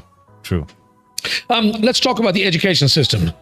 Government schools lagging behind private schools. Yeah. What's that all about? Why I want to talk about that because that seems to be the building block of fixing this problem in the future. Yeah. So I obviously wasn't educated here in India. So for me, public schools versus private schools. For me, I was educated by the state in the UK, whereas here, whether it's public school is something whereby you're going to a public institution. Government. Because in the UK, we call public schools are the privately educated schools. Okay. All over the world, and even in Europe, you've got free or very, very accessible education, right? Mm-hmm. Why don't we have that here? So it's sad because taxes and money funds that are earmarked for these specific reasons, this is your next generation that needs to be properly educated. Yeah. It's appalling. Now, you're talking about the UK where education's free, right? Yeah, of course. Why are we not doing more of that and trying to do something different here? See, I don't know. I mean, because I know that there's lots of private institutions that are actually educating a lot of people here. And it's saying, I was reading a story earlier saying there's the great Indian paradox, school paradox is government enrollment dominates even as thousands of classrooms stand empty.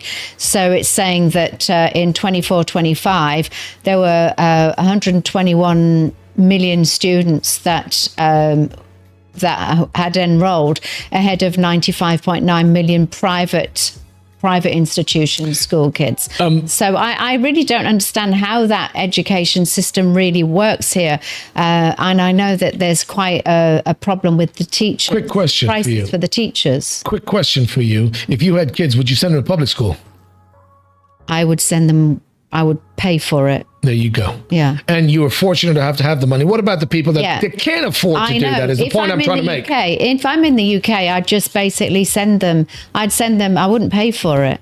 You don't have to pay. And in a lot of these countries, these very successful Scandinavian countries, Finland, Denmark, Sweden, education's free. You're topping some of the best, the most happy people in the world, some of the most educated people. Everybody speaks English. Yeah. But why aren't you changing? Who's the education minister of Goa, by the way? Is the Minister of Education in Goa? Anybody knows? 100 points? I'm trying to remember. Is he or she trying to change the system and make education more accessible to the less fortunate, right? A lot of people that can pay for them can go to these fancy schools and get their kids a huge step up. Yeah. And it's the poor people, and I don't use the word poor in a bad way.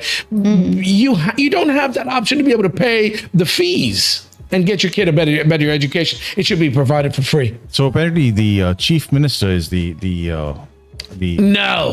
Sorry. Dr. Pramod Sawant is the education minister. I hope you're listening. You need to change the system, Doc. You know, Merv, simple question to you. Why did China beat India in the development game?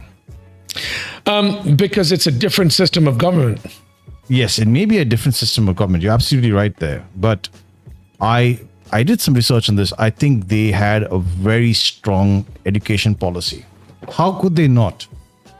because the results are showing today, they're leading AI, they're leading in so many fields, in manufacturing, engineering, you name it. Are you saying the China became China of today without having a strong education policy? Prove me wrong. Ajoy, did China keep doing what wasn't working? I beg your pardon, what? I said, has China continued to do what doesn't work? But no, definitely not. So they make changes. They do research, they plan, they implement. There's transparency. People are held responsible. The point I'm trying to make. Here in this beautiful country of ours, you've done the same damn thing where you've elected people in power. There's so much red tape and bureaucracy where people, qualified, very, very capable people, can't do their jobs because of all that BS and higher authorities that are not allowing them to do their jobs. And that's why we suffer. Yeah. And I truly believe in our country, it is by design that you have the haves not wanting the have-nots to get education, because they want to keep this country the way it is, to protect their power, their vote banks and their power. Where'd you read that? Sorry? Where did you read that? Did somebody send that in? No, I formulated this. I understand how the system works. Ajo, I agree with you, dude. That's a powerful statement to make, but I agree with you. I don't have evidence for this, but it's clear. It's clear. Because see, I would think that if, say, a particular government is doing something good in education, other parties should just automatically say, that's a great, we can do it better. But I find that they bring those parties down and they basically destroy the system and then bring it back to zero again. Why? It's because they want to keep people poor. They want to keep the labor force weak and uneducated. That's pretty sad, no? Yeah. That's pretty sad. Now, when you think about it, you know what? You've got a very good point. Keep him dumb, keep him down. Although if everybody's educated, then you won't have an ayah to come and sweep and mop and somebody to take care of your kids. Keep them dumb. I was going to say, when I was doing a little bit of research earlier, it was saying that in a lot of places there's poor learning outcomes. So if they were to summarize it, there's inadequate infrastructure and resources for these local schools. There's teacher accountability issues and teacher shortages.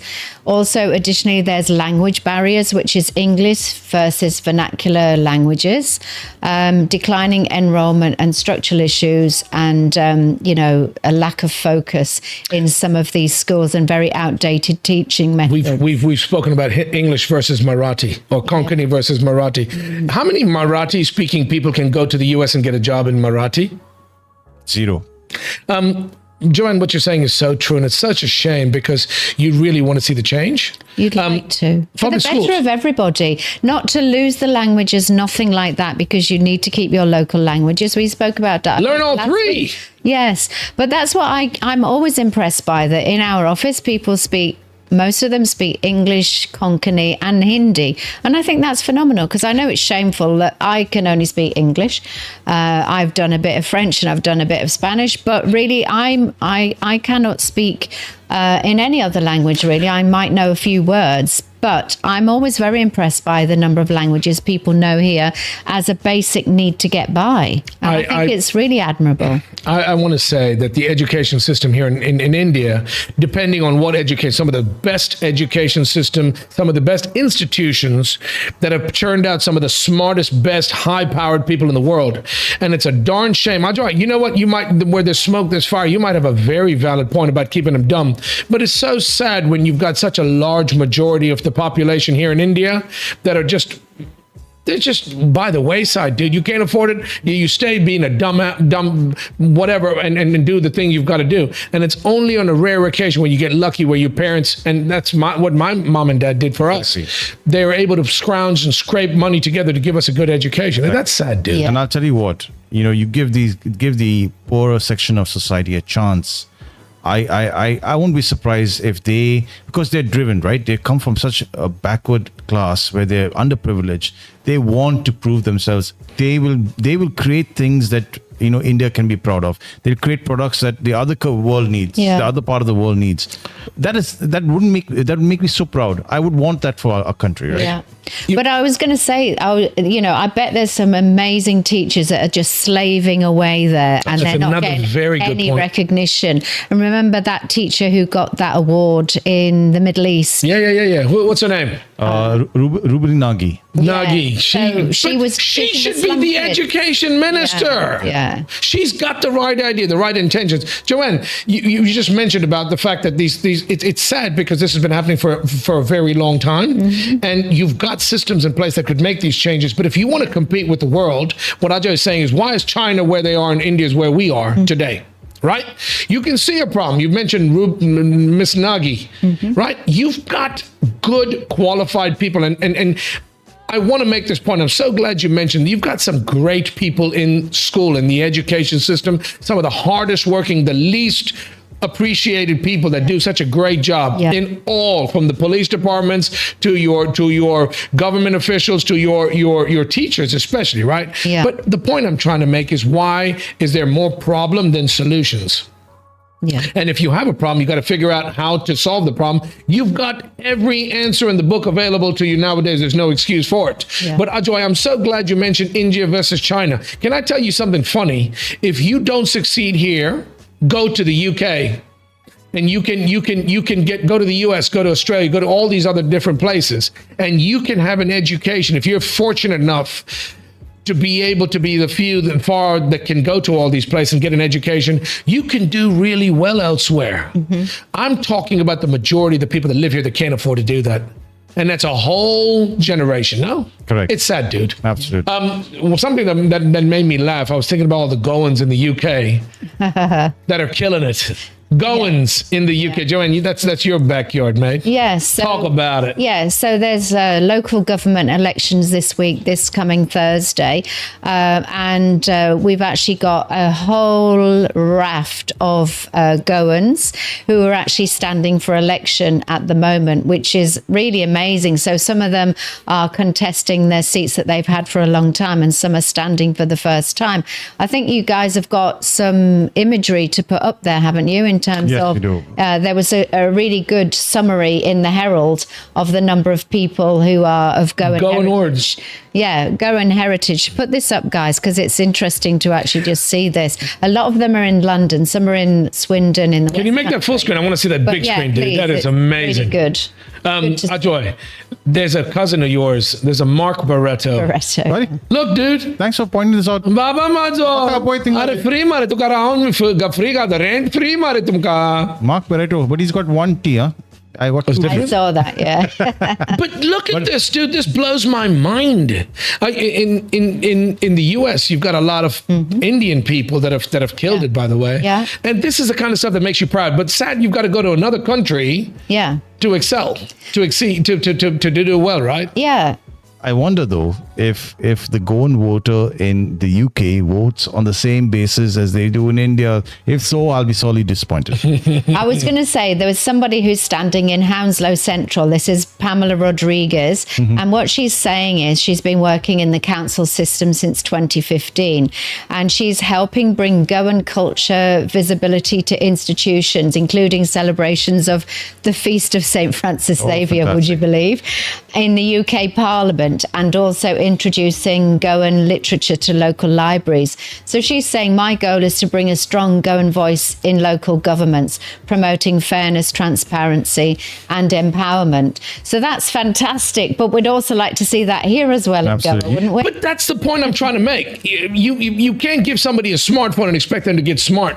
You can't give somebody a smart meter, like you want to install a smart electrical meter in the house and expect them to all overnight become... Listen, you've got the people here, and these people are proving it right there. These are all Goans, right? Yeah. That have gone to the UK. Have to flipping... When you go to the airport, have you ever been to Heathrow? Half of Punjab is at the Heathrow airport, dude. We met a Goan in Heathrow, one of our customers, remember? But the fact of the matter remains, you've got so many people that have had to go elsewhere to absolutely excel. No, if I was you and I arrived in the Heathrow airport, come on, how would you greet me if you were Punjabi? Come on, say it. How's a Punjabi? No, that's a bad word. I can't say that. You've got a lot of... And I'm being silly, by the way. He does a great Punjabi accent, by the way. He's not doing it today. I don't know why. But I can't.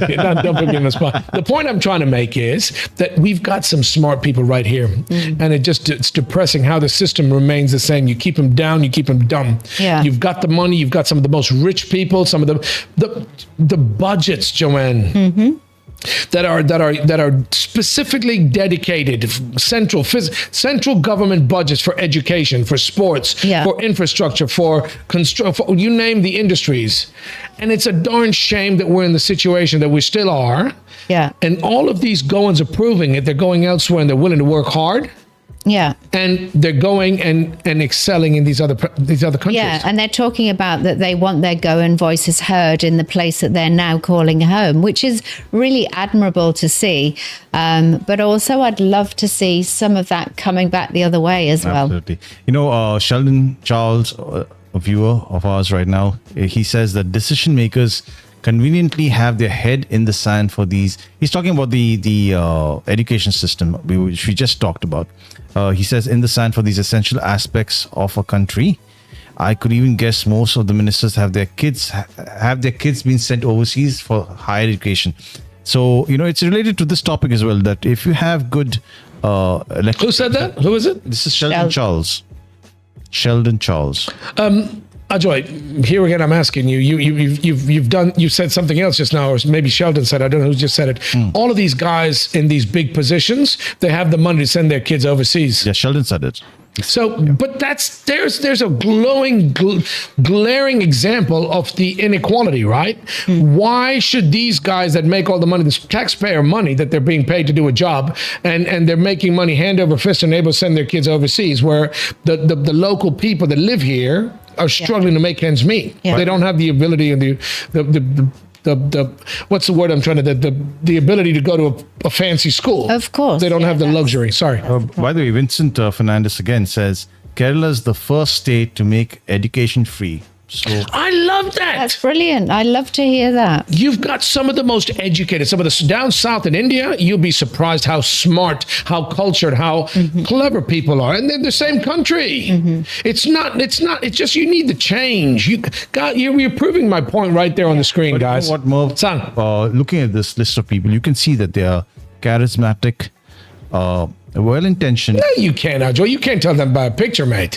I'm going out on a limb by saying. Okay. Well, they have good quotes that they've got there. You could see, at least by what they've mentioned there, and I'm sure the voter in their constituency would put them to it. They would, if they vote for this reason, they would, make sure that these guys deliver. But my point is, I can't feel a little sad that the good leaders of Goa are no longer in Goa. They're now in the UK. Yeah.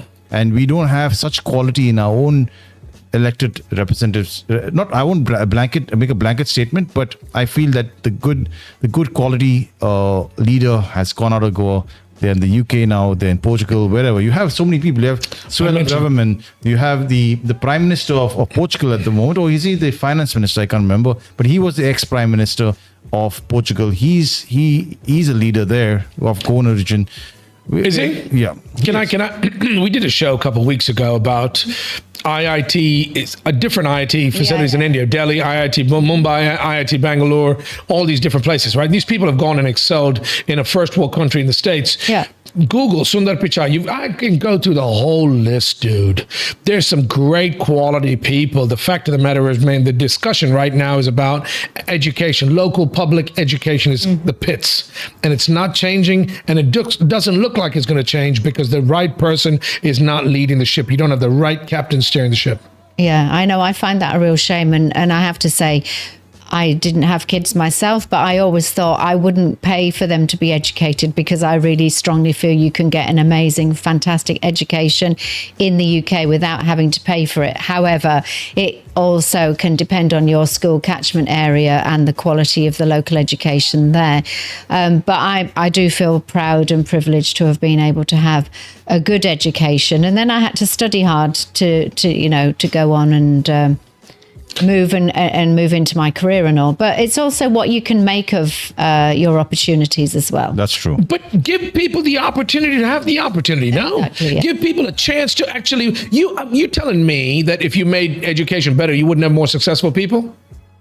You would. It's crazy, no? That. Of course you would. It's crazy, no? Yes. But why are we still have you, dude? I haven't looked recently, but you know our little shalas Shala Muntang Asur. Yeah. Have you looked inside a Shala recently, dude? It's pathetic. You want to put these people on a field where they're going to go out and generate a revenue, have a job and earn a living and support their families and kids. And you're starting them off with a huge burden. No proper educational structure. Right? Yes. But these poor teachers are doing their jobs, and the kids are doing what they think is right, and you're not fixing the problem, and it's not going away anytime soon. And that's why a lot of our kids are being left behind. And it's only the fortunate few that can go overseas and excel. Yeah. We spoke about the UK. You wanted to talk briefly. We're going to wind it down soon, sweetie. Yeah, I was going to say, actually, just slightly linked to this, because Ajoy was wanting to bring up the topic of the Pope meeting the first female Bishop of Canterbury. So I'm just saying that Ajoy wanted to say it, not because I'm trying to make it a UK-based program. The Bishop of Canterbury, right? But no, the point is, the reason I'm linking this into the school story is because Archbishop Sarah Mullally, she actually gifted the Pope 3 things when she went there, which was an antique edition of the St. John Henry Newman book. And actually, I nearly went to his school, Cardinal Newman School. I nearly went to that. He was a Catholic convert from Anglicanism, and he was canonized in 2019.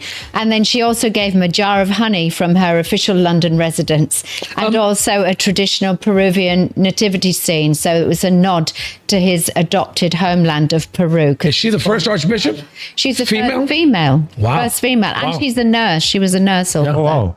I got a question. Please educate me here. So she is the Archbishop of the Canterbury Anglican Church, which is a Protestant church, if I'm not mistaken. Correct, yeah.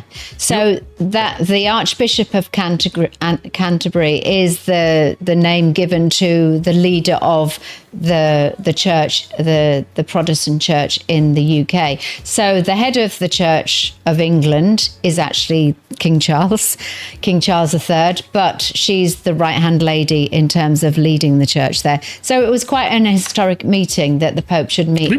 King Charles was in the States recently, wasn't he? Yes, he was. Yeah, I think Ajoy's got something to say. I just want to say one thing. I think it's super impressive that you have a woman, leading the church, the Anglican Church, and I think it's going to set things to come, even in the Catholic Church. The Catholic religion. I was just going to say, Ajay, the Catholic religion should learn from that. Yes. Yeah. We've got I can say that as a Catholic. I'm saying I'm a big fan of Pope Leo. The fact of the matter remains that people can learn from progress and change. I think this world would be a better place with more women leaders. Of course. And the thing is, the Pope, I think he's a very forward-looking Pope as well. I mean, personally speaking, when I was in the UK, I always used to think, goodness, I don't know how I feel about having female priests, and how would that work in the Catholic religion, because I've always known it to be, males. But I don't think there's really, in terms of progress, I don't think it would necessarily be a bad thing. We've also all got to become a lot more open-minded. We do. Times have changed. Yeah, of course. I've seen, I don't go to church very frequently, but I've seen a lot more female, what are they called, deacons? The Eucharistic ministers. Yeah. But apparently, there's this chain of thought, an idea, apparently, that the initial church or the ministry of Jesus after his crucifixion was actually done by Mary Magdalene. Apparently, and she's supposed to be actually the power between at that time that pushed the teachings of Jesus. So I think if that is the case, they had a huge role to play in the success of the faith. Yeah, that's true. I wish they would. I hope they would. I hope they do, because it's not easy to be a priest. And you've had a lot of problems with the Catholic priests, and they've done some horrible things, and we've spoken about it. But you've got somebody who's such an enigma, like Pope Leo. Yeah, and also having married priests as well, because again, that's the difference with the Church of England. Then you have vicars who are married, and again, that used to be something that was strange to me as a Catholic. However, like we say, times have changed. You've got to look at progress. You've got to understand how people live in the modern world. It is. I'm glad you mentioned changing of times. You need for example, she's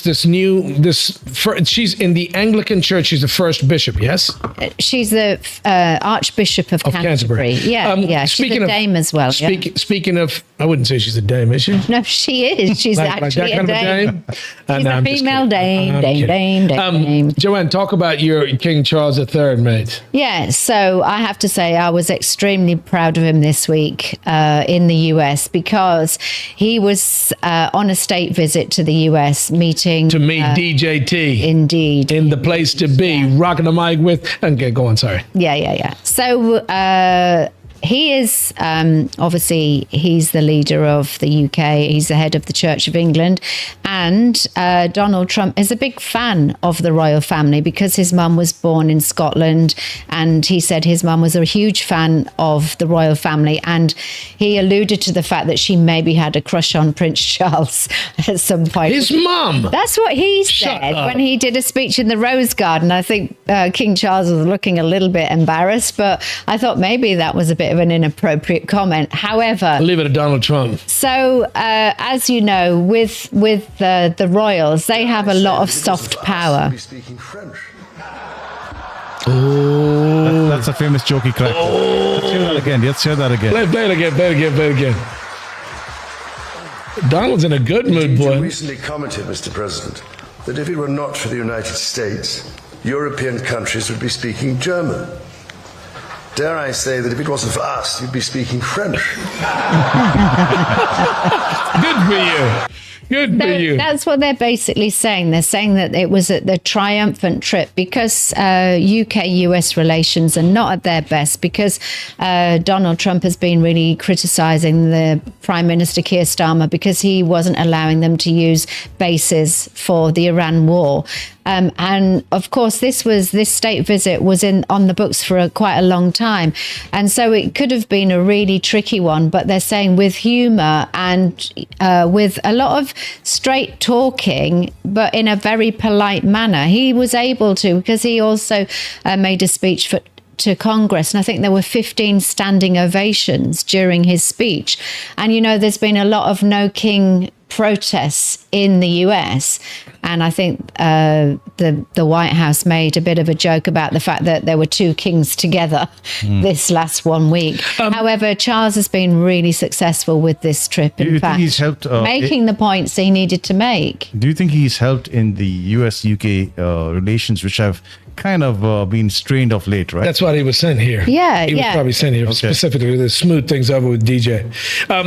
The thing about it is that we've got so many, in this short period of time that Donald Trump's taken over the second term, you've had so many major, massive changes, and not all for the good. Yeah. You've pissed off a lot of people. You've alienated so many of your allies. You're at war right now. You've created a problem for the world. That unilaterally you made that decision and didn't consult with anybody else. So a lot of the European countries said, screw it, you got yourself into it, get yourself out of it. Well, yeah. But it affects us all, even here in India. It does, but, you know, even now, Trump is saying that he's pulling troops out of Germany as well because he's having a spat with the Germans. But I have to say, as I say, the king had actually 12 standing ovations, and they're saying that with his charisma and humour, he's made some real positive strides, which has been fabulous. I'm really proud of him. I speaking of world stage, this guy. The reason they get along so well is because he's a big fan of the royal family, like you said, right? That's what I'm saying. But I'm saying even Charles knows how to handle this dude. He's met him a couple of times, and he could have canceled this trip after the attempt on. Of course. So they still made the trip, and it went off gangbusters. I just hope they see some positive progress. Yeah. You know what? I want to talk one last thing. Yeah, go on. Well, you know what? Speaking on the attack that happened at the Boston Tea Party, was it?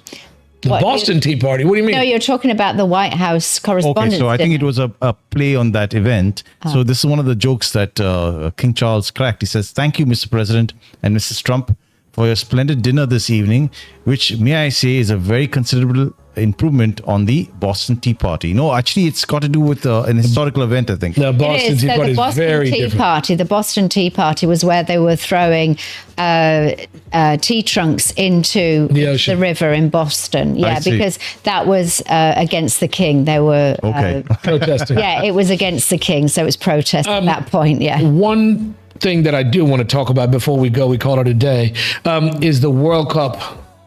Dude, anybody give me a date on when this is happening? This is happening in the U.S., Canada, and Mexico. Yes. When is the World Cup? Next month? So it's kicking off in 39 days. Friday, the 12th of June is when there'll be the first match, which will be South Africa against Mexico. So it actually kicks off in Mexico because it's been hosted in 3 nations, which is Canada, US, and Mexico. Are we going to do a football pool here? Mo, we should do something for the World Cup. We got to, man. And I'll tell you what, I think we should do once every 4 years. Even if it is late at night, on the special occasions, we should do a watch party. Well, let's do it. I'm game, dude. I'm down. June 12th, yes? Yes. But can I also mention the dark side to the World Cup? There was a lot of talk about these poor people in Mexico and all these different places where they're hosting the games. Yeah. Tickets are going absurd. Oh, it's crazy. Tickets. This is supposed to be for the people, by the people. And you've got the knobs that are running this goddamn, the World Cup committee, I don't know who they are, that don't seem to... Is it FIFA? Yeah. That's such a shame because people can't even afford, the people that should, the local people from Mexico or wherever the 3 different countries, right? Yeah. Mm-hmm. Some of these people don't make a lot of money. And you can't even get basic cheap tickets to go in and see the games of your national team. They should make it more accessible for the hosting nation, especially if they're a poor nation. They should get special incentives to get people to come and watch. I have different levels of tickets, even if you do whatever. You get the nosebleeds cheaper, whatever the case may be, make it affordable for everybody to enjoy. It's not an elitist sport. It's not just only for the rich. Absolutely. So, there were 4 tickets behind one of the goals that were being sold for millions. Wow. I want to say 1-something million per seat into 4 or something crazy. No. They're selling. Apparently, match day tickets are selling for around $11,000 or something. This is for the finals. Yeah, final. But the point is they've introduced dynamic pricing. So stupid. So the pricing will change based on demand. Yeah, but I would say really read this BBC article because it is amazing. It's phenomenal, and I've been to the World Cup multiple times. Lucky you. Yeah. So I've loved it. So I actually went to the World Cup last time. It was in the US. That's nice. What I'm saying, Boston itself. It makes no sense to implement something stupid like this dynamic ticketing because it makes tickets unaffordable for the majority of people, number one. Number two is, why are you letting the secondary market purchase tickets? They've got so many beautiful functions and events, massive events, where they don't allow scalping. So this is the dark side. This is the bad part about having the World Cup and these idiots at FIFA not seeing that there's a problem with the pricing. And on a related topic, I don't know if you guys saw this, but an interesting event happened at the FIFA conference, I think, where the president tried to get Israel and the Palestine representatives to shake hands, but unsuccessfully. Just check it out. Oh wow! He tried to get them to shake hands, but unfortunately it didn't happen. But do you think that was the right thing? Some people look. He's putting them together. Here you go. This is being displayed to you right now, and this is a damn shame. Yeah, this sport and football. No, he wouldn't. He's walking away, dude. How long ago was? He's waiting to kiss him, but he's not going to shake his hand. Hey, Joe, how long ago was I think it's a couple of days, 2 days ago. Oh, really? Wow. It's such a shame, no? It is. Because sport's supposed to bring people together. I'm glad you showed that. Yeah. But this could be really, really massive in a time of so much crisis and strife and everybody's fighting each other to bring people together. I think some people are criticizing what the FIFA president did, but I think anybody who's trying to make peace, it's a good thing.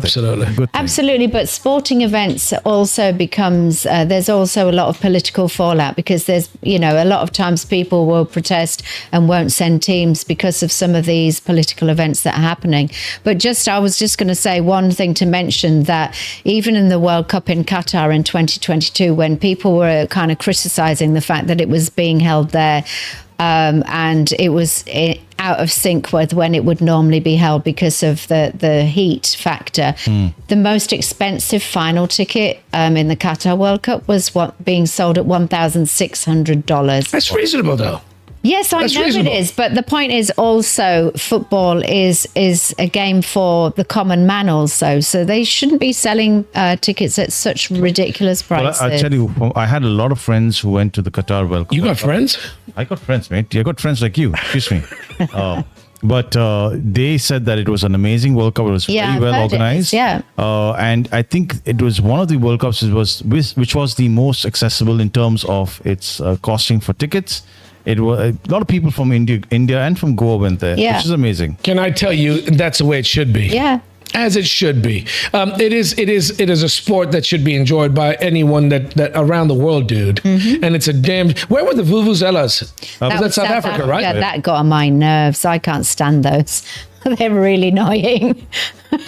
You got a vuvuzela on your left, I'll tell you that. I tell you, she reminds me of a vuvuzela once in a while. I have to say that really spoilt my enjoyment of the World Cup. Why? It was in South Africa because that is one of the most irritating sounds ever. Sorry. You didn't get my joke, Joanne. I said you have a vuvuzela on your left, right? No, I heard that. I just didn't want to acknowledge it and get told off later. You will get told off later, mate. I'll tell you what, there's a couple of things I'm going to tell you later. Ladies and gentlemen, that brings us... Shh. I'm speaking. I'm finishing my sentence. Mate, I don't know how I put up with this shit. Yeah, you need to learn 101 of communication. I'm finishing a sentence. Well, why don't you come and host the show next time? It's live, guys. Come on. That's going to bring us to another end of a show. The World Cup is in June. We're going to do some contests. We're going to have some prizes, some stuff we need to do to generate a little bit of excitement, dude. We should have a contest. Yes, definitely. Or football pools or something like that to generate some. You want to throw it open to our viewers to come up with some ideas? Yeah, bring it on. We should have some contest to generate some buzz, some excitement, because this is once every 4 years, right? Absolutely. Ladies and gentlemen, you have I've got some birthdays. Oh my God, go on. Before we go, How are we finishing? Yes. Okay. I wanted to say happy birthday to my friend Maria. It was her birthday on the 30th of April. I'm sorry I missed it. However, I've got lots of birthdays in May. May the 4th be with you, Sam. Our friend Sam Hanscom. It's his birthday tomorrow. My brother's is on the 8th. And then I've got a couple of other birthdays coming up on the 13th. When's the 13th? The day after the 12th. Okay. Zip it. Let's go. Come on, man. Let's move along. That's very nice of you to mention all these people's names. Ladies and gentlemen, if you ever want to send a shout out to anybody, not just a birthday, an anniversary, or say something nice, get in touch with us. This has been another episode of the Merv Brito Show. We've enjoyed ourselves trying to entertain you, to try and lighten the load. If you're having a long day or you know somebody that's going through a tough time, this couldn't be a better time to reach out and to be a shoulder to cry on or to help somebody out. There's a lot of pain and discomfort in the world, Joanne. Yes, there is. Any chance you get to do something nice, jump at it. We've done the show live again, and we would love to hear more from you. If you would be kind enough to support us, send us a comment, leave us a note, like, share, subscribe, tell people about what we do. We would really appreciate it. Ladies and gentlemen, you've been tuned into the Merv Brito Show, and until next Sunday, 6 p.m. live, we'd love to hear from you and see you. But until then, take care of yourselves and one another. Have a good week.